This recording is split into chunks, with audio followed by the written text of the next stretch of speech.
my mamma, watching, I'm watching, say, and famra, and net day, Quesiada, Bosomi do, Neda Tosumi, no, I will film him, you know, any adrenum, you know, and someone who do a bob one, no second, about Quanson, and a day baba somo, Nayaka, Sompa 3.2, Kumasia Trafahano, and Sa Abwad and Cheche, Eddie Afosunya, Sompa 98.9 FM, YouTube on Subenya Live, Fire Sompa TV, Facebook, and also Sompa 93.1 FM, and then some would wire de banedo, so the animals and be and they did this way. Yera John Jina Po Akasa, Eddie Afacha, ma won to me, Nijuma dear be a word dear anti more or may and Kosu. And rather penny Pabico Siemu, a woman, Shafika Siemu, na Yura, and the Sambebri, and the Tuja. Ghana Statistical Service, one of the Tuja Sampen, for your more may, Muyabumu and Naya, Emuba, quad dear, a yadia one masetinano, Emunya cra. Ghana Association of Bankers Penimpa, what in Sambia to some job for any. Arawusembiya efri asibreku abeto ye now search software bi we twa na unity kashre de ben ene de bae se no ye busa o se ukọ prepaid no wanya bi ana unya bi ene gisamo ba Mampanyi nado wono so edne tilimopo ene ne hyehye atudwa ya wo chesa kwansra ene ahohoje bia suku ahodo no wo betimi atintim bi ewo mayi mu opening pa ya Golden Bee Hotel eye ne dia no ne ye tie no nya dia emu odekra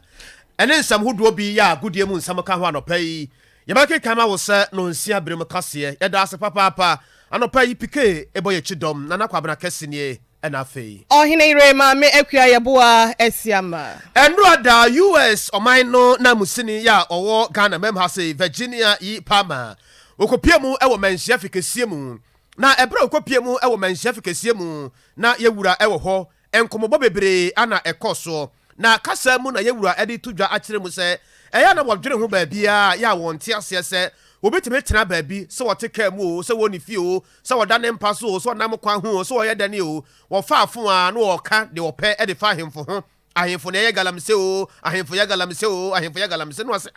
na di asem pa na made hye ya na mo kan sa no ana asam no ankasa tore bia ya mo pese mo kan sesem na de nsem bebere tudwa yentie nana. When you come to Galamsey, sure, that is an albatross on our head. It's rather unfortunate that it's happened this way. Ghana was known as the Gold Coast and therefore it was known. But during that time, it wasn't like the Galamsey that we are talking about. Many ones people were doing hundreds and hundreds of years ago. It was there. But unfortunately, it's gotten to a point where people are now using equipment that and all that. And doesn't care about, they don't care about the environment or anything. But the question is, who is in control of that security around the area? The district level to the highest level. We are all talking about Galamsey. The government set up a military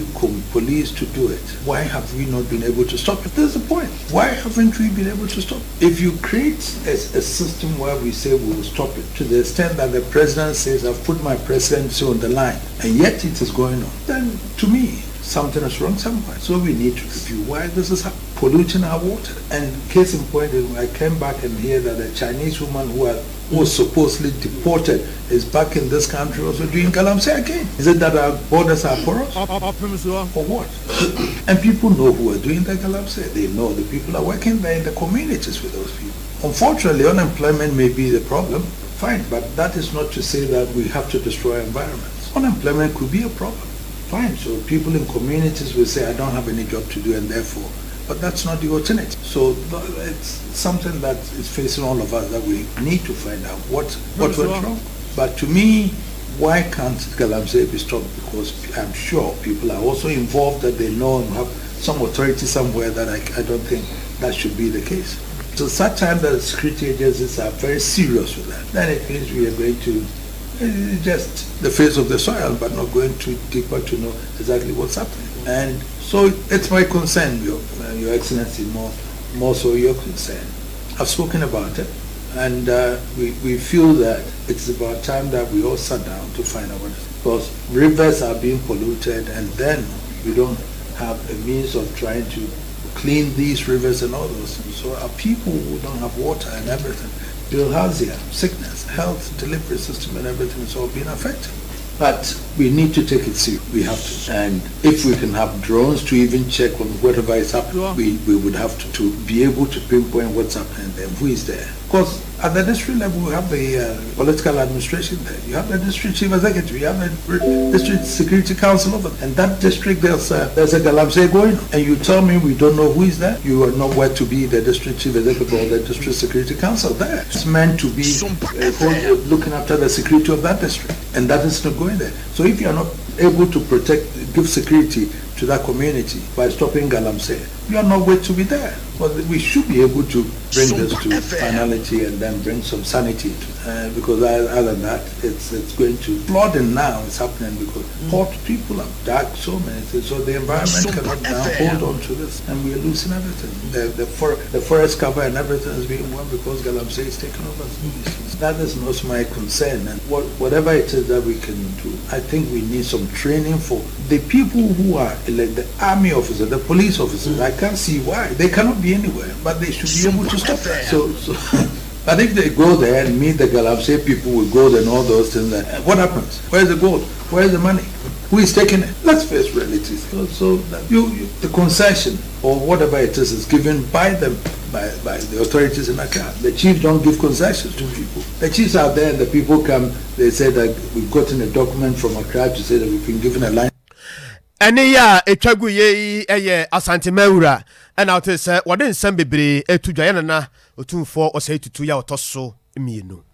Omeyi mo ye womra ene hyehyeye ya de bo ye foma gudie ho ban na enam se ebinom afatu media hya wonsem te no eto da bia na wonom ankasa eye de beboa wo nemom no ebetimi akọ ede etia wo man ne da bi na eno ena aka ho bi ama eye ye Rajon Jenapo deputy ranking member ya wono committee ya no womra hyebedwem wonom etena se ehwe foma gudie to ne ahode ye so metrema se energy committee no wono ena kasa ede ma wonom na wachre se enema bi ekoso ewo chama wontumi titirani edema MPP amanyoko asantema senom ni dwumadie bi a wodi ano entimi mu awo mayi na ni nchechiremu no ene wode tudwa se wo hwe eye chama wontumi a ne mining company ya wono ofra no Akonta Mining Limited no eyade a eno ewo atoye mantamo na tanno numri forest reserve no eno wa Memphis West Cropon mu wa kyeresa wa boawrama wode ni mfidie funtum nsase ene ye nkwaye ya yaduadua no nyinada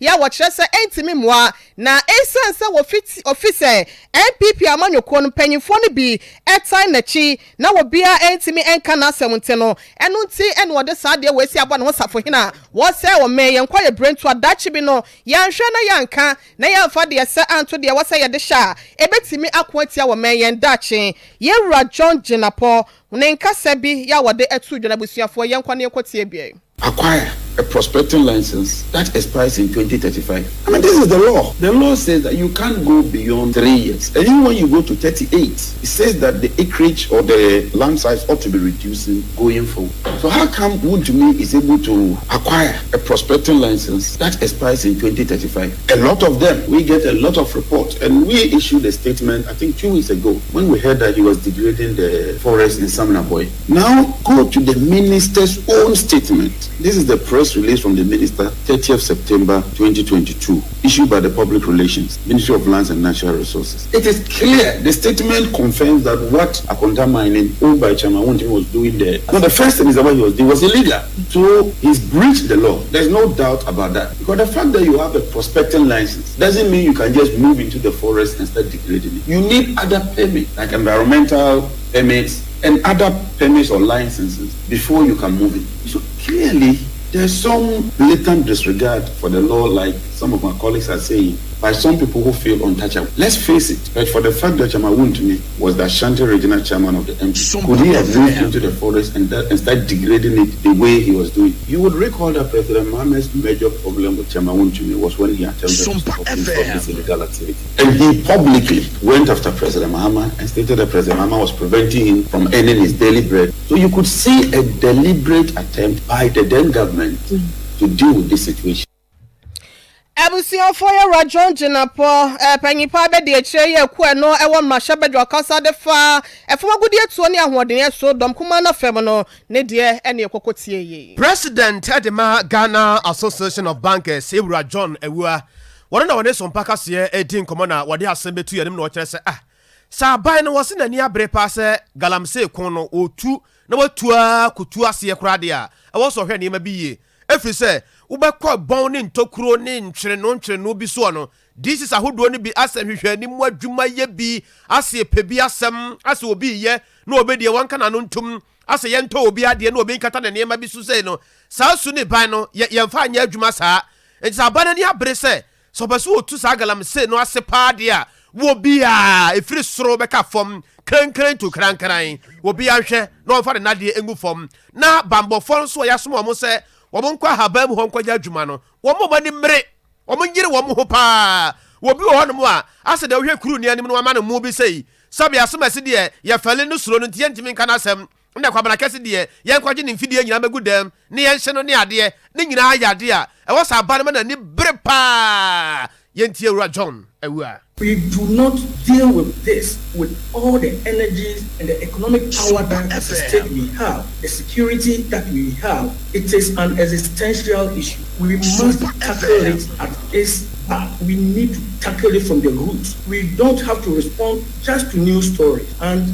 they say in performance management that what gets measured gets done. If there is no consequence for the things that have happened, there's nothing that's going to happen to change the course that as a country we are on now. People must get fired. If you are a DCE and in your locality there's illegal mining going on, you must lose your job. It's as simple as that. And we like to scratch surfaces of our problems without dealing with underlying. There are too many big men in this country, big men in court, who supposedly can pick a phone and everything stops. We need to get to the point where those big men are made to answer for their ills and sins in the country. It's appalling the way and manner we've allowed this. This should not be news. It's 1 week action, and I'm sure all the perpetrators, the people who are destroying the future of this country and our livelihood of this country, they'll just disappear in a matter of a week or a month if we are serious about it. Look at this image, and it's so sad that people can have the effrontery to tell us that they have permits to mine in a forest reserve. What kind of country is this? It's like the more we talk about it, the more we become, almost oppressive, and it's so sad. Ewura John Awua, or your president at the Ghana Association of Bankers. Efie dunten bia no wo meyi empanyimfo ya yefra wonom se Ghana Statistical Service ya wonom edi animu na dwumako no wonom ya kenka dwumedie ehwe wo meyi nipa dodo ya ye wom adadodo ewom na wonom ede nkontabuo ni nyina akwa aban no wo ya puntu dwuma bi hwehye ya wo ho ba bia wode bia beto ne ba bia begina na eye Ghana Statistical Service empanyimfo yi na wonom aba bonten eya wonom e kire se o meyi mu hwa empanyimfo ahodo ya ye wo meyi mu wonum efinhia no eboro aduosia no eyade abese efinhia aduosia ni no wonum apagya dodo no ya akobese eye 200,000 ya wochese eye kanetete no bese mfia aduosia ni sana na wonum tie na ene ya kasa de wonum ekọ 2 million people ya wochese wese no eyade a wose omudi tudwa na mpanyimfo nso no ehu gina bia bi ene mpanyimfo no ba bia wonum gina no mu ye hye pa bi de ama wonum a wonum atimi ahu ba bia wose wonum adisi na ba bia wonum chiche mu koduru ye no ene se emma dodo ya wonum ewom no eye be se million baako wo ha aduo ahanu akono ahensia ene ensia na chesa 1,129,906 females ye gira ho emma ohabo bupen no 56.7% ya de aka no so eye emema na panyipa ye GSS wodano eye Professor Samuel Kobina enim wone ensentrefo bonkomo wabra wonom so dedie bi ekoso na watwe awie mu. I am delighted from two perspectives. One is related to the trajectory that GSS has taken on and the uniqueness of the subject matter in front of us. First, it's an obtained knowledge that variants of a statistic provide a better dispensation in targeting poverty, policy interventions, relative to standard or comparable single estimate. We are cognizant that the production of variants of statistic risk misuse. However, making available the metadata and computational processes will assuage the likelihood of wrong use. Hence, moving forward, GSS is committed to equipping policymakers with different estimates of both key macro and micro variables, including poverty, unemployment, and inflation. Indeed, in our last release of our monthly CPI inflation, beyond the standard comparable inflation figure that we usually release, we thought through the need to release core inflation, which help us to take away variables that are volatile and for that matter would influence the inflation figure as a result of monthly changes of monthly hikes in prices. Today, it is our pleasure to release a complementary measure of consumption expenditure, which is the multidimensional poverty index. We say Professor Samuel Kobina and him one no and a penny pa ya Ghana Statistical Service one no edano and what they and semi MIA. Anopa no nsiaka siana yegusua yadema wa Sompa 93.1 FM Sompa 98.9 yada se papa pa baby anope wo ya wote yenka na wotwe a etwa mu no ubatia ne se Sompa kase kana nopa awia ane anwumere ana yenya bio na dia de na yenya bio ya wane a wada sumu be se na nan na miensa na anu ane ade kire se mo pie monte so mo kopa prepaid ato a omo anya bi eno kra de de nkoda obi kra kire se bi a edika okoto 100 cedis ya first one no ama ansa na wasa yi 50 cedis kra sa akoto bie na dia asem nie na 50 cedis ne kra kire okoto ye ba ye no kra no a eno kra sa ba 10 cedis na dia asem na basasa no na kire se Ghana fo bi bu afu ya kasie no mu kra na otwene mu de ote se ye nua be ma kwa me redu kuma se de ofasi ni matri so a na wo chini a hwese de ade hye no si ko se de osi abompim apatare hwese obanya prepaid ni bi ade ato na energy sam ya eba etrese the Electricity Company of Ghana mo de ababon tetrese se de muntu hire ko suru mu nware mo fa mo nsamoro ma furu suru ba bia etire ho upa bia wo mpoma no ba bia ye to bi no ko ho obanya bia to etire ho nom ka akwana no ho no ko ho obanya bia to uben office no a ko ho no obanya bia to wo de opa tware ka akwana no na ko etire ho nom kef no ante yi ho obanya bia to upa ko ba bia sa wo so mato apete se ntoburo ya kye se wo bia enya bia wo de ye n'adwuma na sade niema esi ekoye no wopani a wofa sa akwa no so no de nsam no mansam twofo se munye na fesu mummom kon eye wopani a wono ene hwese wone amansan bedin kita ho eye owura Charles ni ayiku wono na wane Sompa kase din komele busa papa yasubu every morning show so besi news so yehu de yenye kasa kire ya no pay. The challenge is just one of our ICT challenges with our systems. So on Tuesday evening, we experienced these, or we detected these issues with our prepaid metering systems, and we were able to work some of them, and they came up. The following day, Wednesday, we realized that some were still not up. So those systems that were up, customers were able to vend, they were able to purchase credits. But we also noticed that some of the systems went down, and we've been trying to restore these systems. Currently, in Koko, Cape Coast, Tafo, Winneba, parts of Accra, Kofedua, Kasua are up, and we hope the rest of the systems should be up and running before the close of today. The eCash, the BOT, the BSC, which was also down, is also up. So we've made a lot of progress. Ora Charles ni ayiku ana yatene nkan pani kwantre fo ne mansadin kita ho de ma the Electricity Company of Ghana nen samwa wode ma ye eno no sade me di kan kan e kire wo no yenua be ma kwa me redu na otwetwa me de wa bo adwuma pa ba bia asante mante kropo kumase no wo ko ehwe ni piano kra wo ha adwene na ko wachi na kra wo pere do di ani ensam de yaka bia kire no pa kwa me ma chi anopai kwa ma di so ani e ka fra ensam de wati bi pa so wasum no bende ya bwe so bende kakra be na wode ma ya no pa kwa me Kwabla mame na wase emma latisi company said ya wedi kanade omo hu nsem atude enano pay me kese be wo Kumasi ampa me na ampa ba me hane aye Swami district no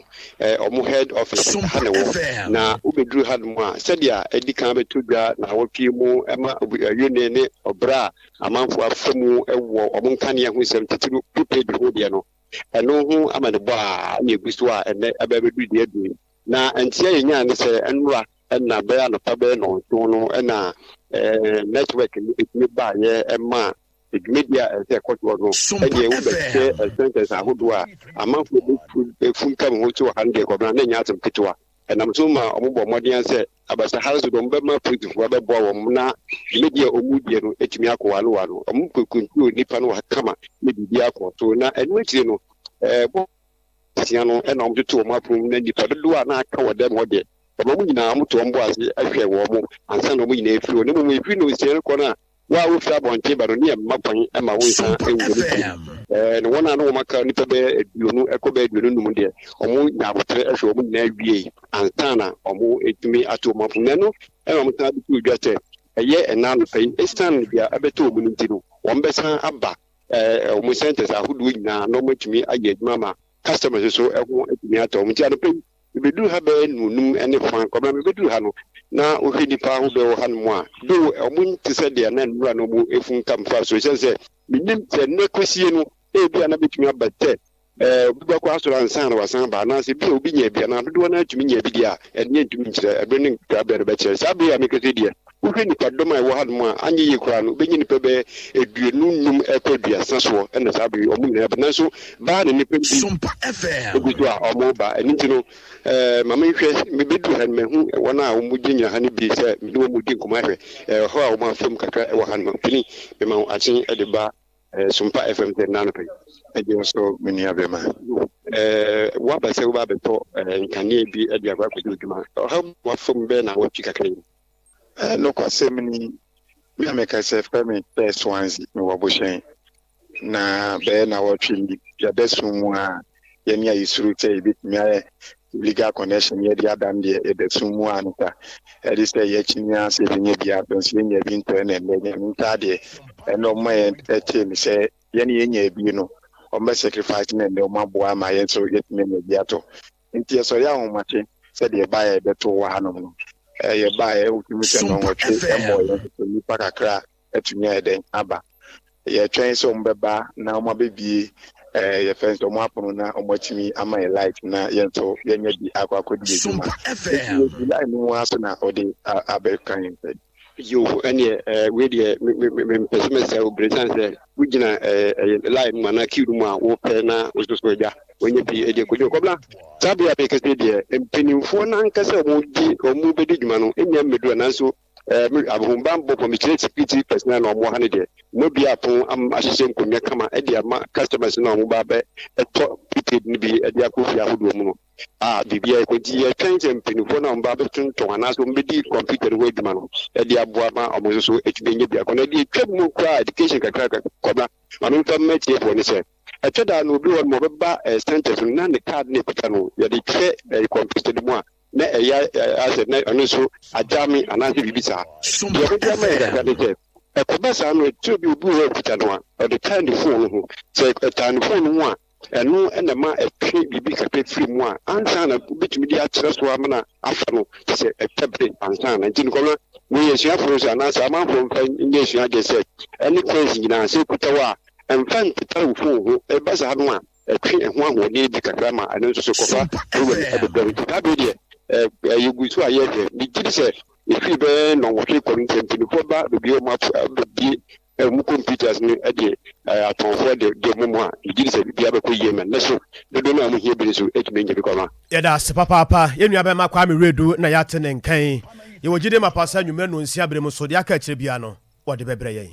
akwansa wo nsɛm wɔ man mu ɛyade a ɛboa yɛn kanko fi sɛ timi de sika bra ban no motimi de yɛ mpontudwuma ma setena mu nsɛm no etimi kɔye ɛde matemamfoɔ na no ɛnenam so ama mampanyin na dodanko akufo ado wato nanum to akasa ɛna wɔkyerɛ sɛ nansɛn no aban no akwafa sika ɛyɛ $10 million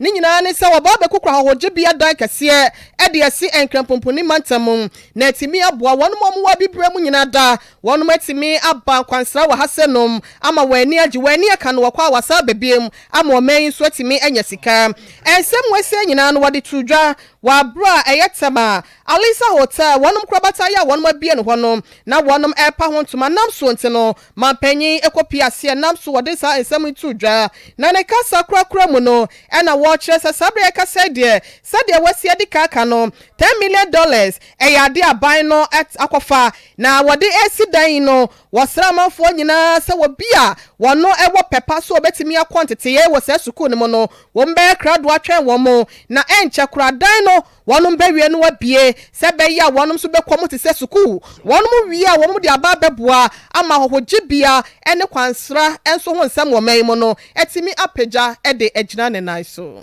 yɛtoa nsɛm no so na yɛde ani akyerɛ mu ɛwɔ nsɛm foforɔ mu panimpa ɛde ma PBC Limited papa yi kura bere bi atwa mu na wɔyɛ mmaraso bedware de ma de hyɛ yɛ ɛwɔ ahafoano north Richard Akuako adi a ɛnkra ya yɛnsa ka ɛkyerɛ sɛ papa daeɛ a wansɔre ɛnhwɛmu ne nka kakra Sompa kaseɛ yɛnsa ka ɛkyerɛ sɛ wɔwura adi a yi efiada yɛ a etwa mu yɛ ɛna saa werɛ hosɛm yi esi yɛ ɛwɔ ne fie ɛbere a adehyɛ ne ba wɔn ho soɔ no na papa na firi mu dadaada yɛ a wɔte n'akonnwa mu abusuafo yɛ amodi akyi ɛna nɔpɛ yi ɛwɔ Facebook no soɔ no ne mfoni ana yɛde ato hɔ nom papa ne ho abakwasɛm kakra ɛkyerɛ sɛ woyi sɛ wɔyɛ mmarasɛ bedwani no ɛkora ɛto nkyɛne nso a wɔyɛ obi a na onim de ɛwɔ sikasɛm yie paa empo ahogyebea baako yɛ wɔ Kumase ha gye din yie paa Golden Bay Hotel no papa yi wɔno nso odi mu akotene yie paa sɛ hotel no dwada dwumadie sɛdeɛ hotel no bɛsia na dwuma ne adeɛ nyinaa papa yi na odi mu akotene yie paa wɔnya mfinhyia aduosia nson ansa na ɔdane atɔ owura Richard Akuako adi ya yɛka n'asɛm yi wɔne UN ayɛ adwuma bɛsɛ mfie du ɛne akyire ɛbera na ɔyɛ adwuma ɛwɔ UN hɔ no na ɔyɛ obi a wɔyɛ adwuma sɛ obi a ɔhwɛ sikasɛm ɛna afɛ nso ho totoyɛ nso papa yi waben papa yɛ sɛ sɛ kase obi aben ɛwɔ sikasɛm mu a empo UN akɔhoma bomu ɛne adeɛ no wɔpɛni obi a wɔdi mu akotene yie paa sɛ kase yɛn kyerɛkyerɛ sikasɛm mu ɛne adeɛ a papa yi na ɔdi mu akotene yie paa mmeayɛ ahodoɔ bebree ɛna wayɛ adwuma America man mu wayɛ adwuma bebree ne nyinaa no ɛyɛ sɛdeɛ wɔsie na adwuma no waben ɛwɔ sikasɛm nti na nkontabuo kakra ɛkyerɛ sɛ woyi sɛ wɔyɛ mmarasɛ bedwane ɛde ma ade hyɛ yɛ wɔ ahafoano north abato mpɛsua so bere bi atwa mu no a 2008 ebesi 2012 no papa no na wɔyɛ adwuma sɛ mmarasɛ bedwane de ma ade hyɛ yɛ ɛwɔ ahafoano north abato mpɛsua no ɛso papa yi wɔyɛ adwuma bebree ɛwɔ man mu asɛm tentene ne tietia nyinaa kyerɛ sɛ papa no daeɛ a wansɔre awurade asɛm o ɔhenyere Yankopɔn ɛmfa ne kra ɛnsie ɛmfa ma yɛn ɛni papa ɛnkyɛ ampa yo ya ma abusua ne nyinaa so yɛ akɔ abusuafo wasogu so a wotie Sompa 3.1 opa no nsia kaseɛ bɔ na afɛ Sompa 98.9 sunwane ɛno nso so ɛkɔ so ɛwɔ hɔ na yɛmfa yɛne ɛnkyerɛ mu ɛwɔ mfimfin mantam kuro yɛ efra na Simbreku amane yɛ aba bɛka yɛn nsa ɛkyerɛ sɛ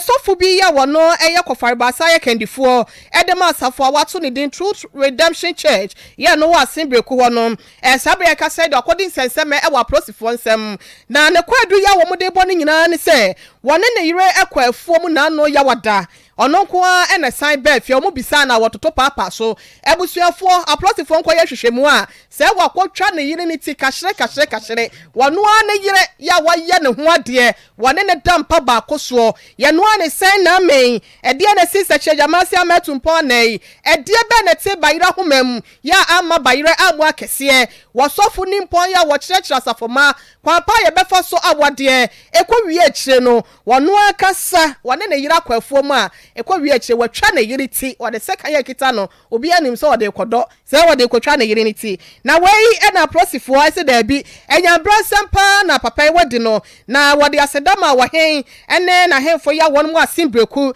se papa ne ba ye no papa no sofu ya ye ka ne ho asem yi ye fra ne yaw owusu ena ne yiri susu asabre wa frem no ye fra ne ma me Victoria owusu ya wo mo edototo na no ahenfo ne kira se ne nsem na wo ka no toto papa so enhada nto asomo ya wode ne ma prosifo na asimbreku mrantie no wo mo bufu ye ya no person ka papa wo man kasa kra no ewie no ewo ho fi say ya se ono nkwa no wakum ni penti ekum na nanka ye dai na so aplosifo kiremu a emra wo mayi munti no wonom de ne be fam na kwan so na baabi emra na sefata se wode ne to na so ne die no wonom ene ne disa na ababa wa no na mum ne die sabre ka se plosifo amaso ya wode akwawie mu ewo Cape Coast Teaching Hospital mortuary ya no ewo honte no ebusuafo kwabena yes no asimbreku anti obi amra Facebook Sompa 93.1 FM Facebook na wo hwe ba pa wo da ho na ye se wo kuntu no wo je se papa menim sa wa chechire no na ode no ebutu won wode ni titu dua so no twa yo YouTube nso ye Sompa TV ebusuafo mmehe ewiase nye de na wade no ko bi bisa se me ko ya na se me bai me wade ye na ya na se ma wade so jafo so sa wo pa wade omo mutim so a amane nkwa na dodo na no wonum ehu kwabena yenya manya kopon ye dane ye ho abatia wa ye ba ye de agodie mu nsam besoso de ama ho ya ba Sompa abusia ye mamu akwaba ye de agodie mu nsam na esoso ama ho ene anopai ye be shase e wo EPL num ohenre start ye wo be shase wo EPL num de ama ye EPL no ye hwe enroda Arsenal wonom ne Tottenham Hotspur at the boyni ne kwawi ase no Arsenal wonom etontena ne miensa e ma Tottenham Hotspur etwa mu baako afe AFC Bournemouth wonom so ene Brightford na ede ebobo so na ekwawi akire no obi antimi afa atena anto ne yonko atena mu atena antimi ankasa Crystal Palace ehye baako bra wonom ne Chelsea hia ya ma Chelsea so eto entena ne mienu Form etwa Newcastle baako pe ema wonom so dane akire kwa wiase no na Newcastle United wonom so atimi ateka ne pole enai ya Fulham forward one side go wonte Liverpool eto ntana miensa ema Bradford wonom so atimu miensa se ekowie draw eno no Southampton 1 Everton 2 West Ham 2 and a Wolves so etimi prayer wonom so entimi anto atena na enne day ebi so Man City wonom ne Man U Manchester City ne Manchester United wonom de bobo ani wabra don kwa about 1 o'clock Leeds United wonom so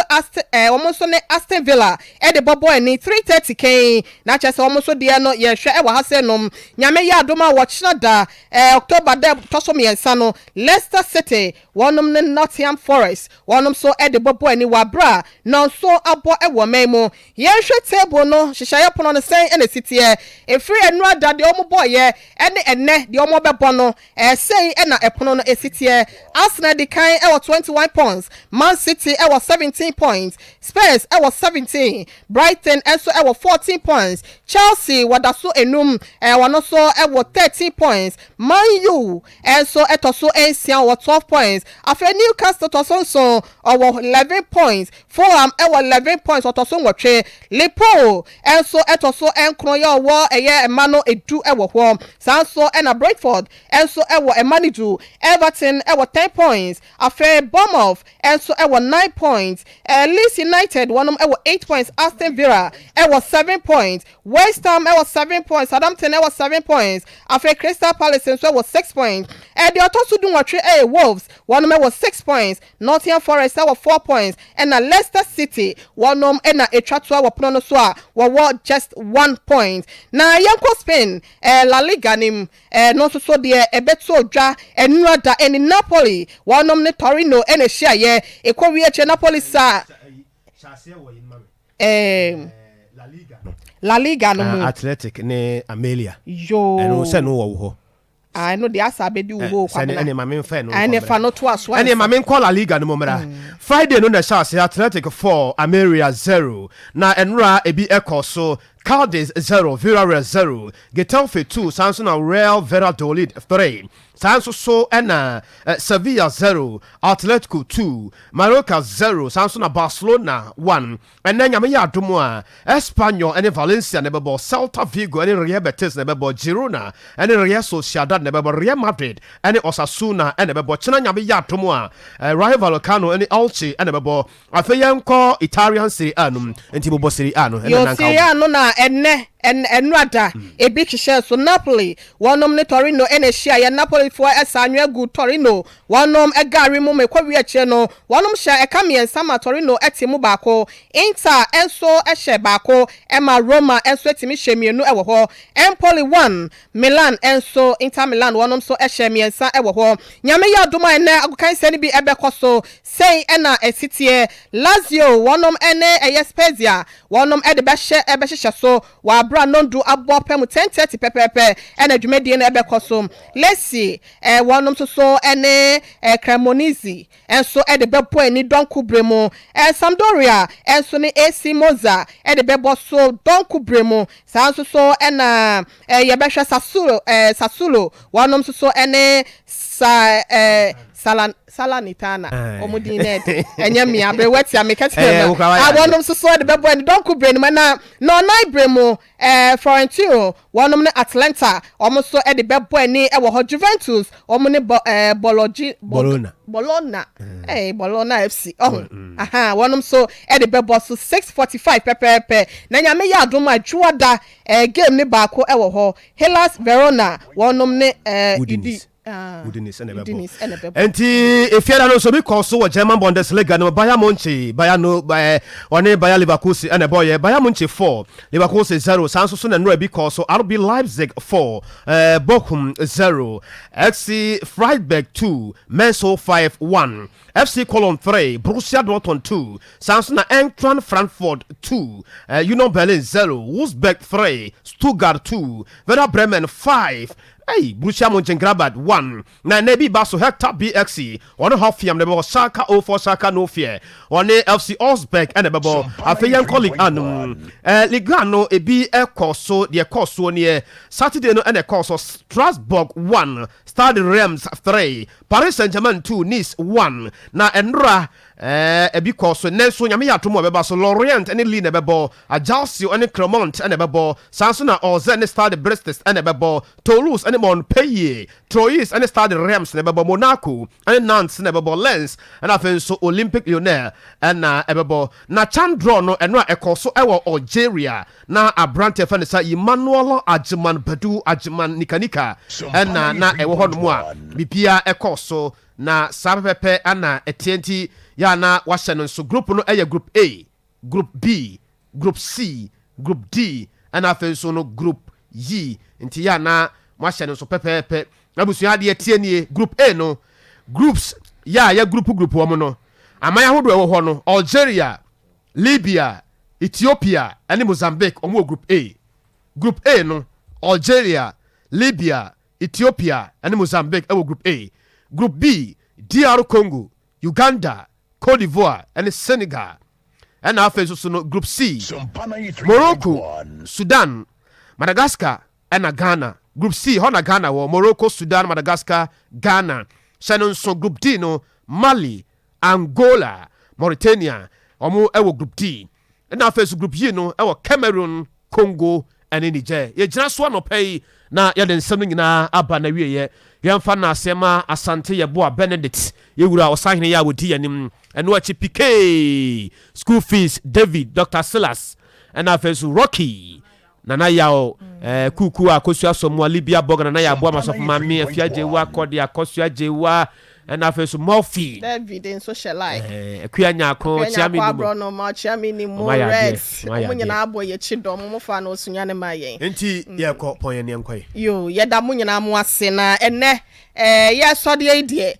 fache